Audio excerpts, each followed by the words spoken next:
정부가 기존 사회적 거리 두기 단계를 오는 14일까지 유지하기로 했습니다.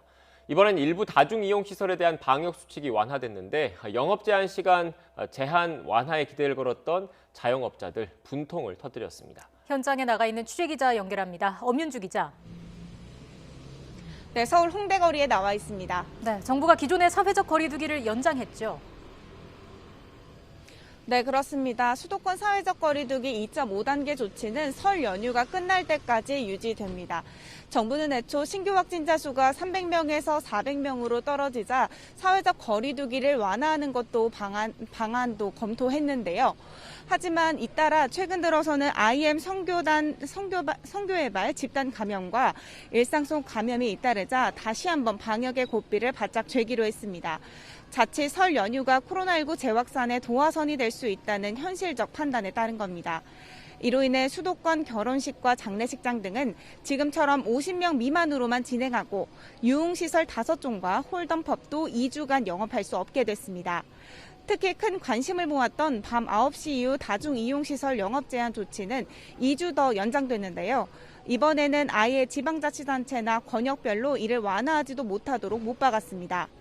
다만 일부 완화된 부분도 있습니다. 우선 헬스장 등 실내 체육시설의 샤워실은 한 칸을 띄우면 사용 가능합니다.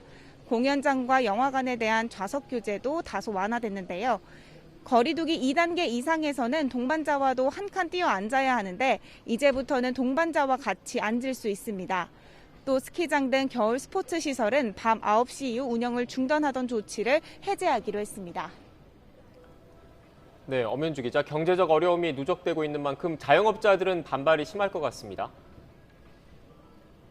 네, 그렇습니다. 앞서 제가 방문했던 헬스장 업주도 그랬듯이 사회적 거리두기 지침 2주 연장에 대해 대부분의 자영업자들은 피로감을 드러냈습니다. 특히 지금의 밤 9시 영업 제한 조치에 대해서 단 1시간이라도 연장될까 기대했는데 이마저도 그대로라 눈앞이 캄캄하다는 건데요.